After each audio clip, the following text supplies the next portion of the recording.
മോനെ, ഇത് സമൂഹത്തിൽ ഞങ്ങളെപ്പോലെ നിലയും വിലയുള്ളവരുടെ ക്യാമ്പസാ. പൊട്ടൻ ലോട്ടറി കിട്ടിയ പോലെ എവിടെ നിന്നോ വന്ന് നിനക്കൊരു അഡ്മിഷൻ കിട്ടുന്ന കരുതി ഈ ക്യാമ്പസ് ഒരു കാലത്തും നിന്നെപ്പോലുള്ള ലോക്കൽസിൻ്റെതാവുന്ന നീ വിചാരിക്കണ്ട.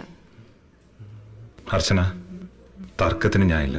ഞാൻ ഇവിടെ നിൽക്കുന്നില്ല. നിങ്ങളുടെ പ്രശ്നം പോയേക്കാം, പ്രശ്നം തീരുമല്ലോ. പൊക്കോ പൊക്കോ, ഞങ്ങളുടെ കൺവെട്ടത്തൊന്നും പെടാതെ പൊക്കോ. വാ. അർച്ചന, ഇവനങ്ങനെ വെറുതെ വിടരുത്.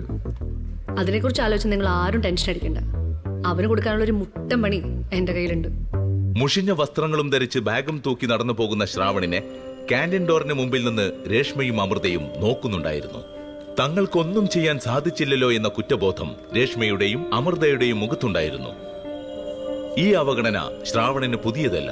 ഈ കോളേജ് ശ്രാവണിനെ പോലുള്ള സാധാരണക്കാരോട് എന്നും അങ്ങനെയായിരുന്നു.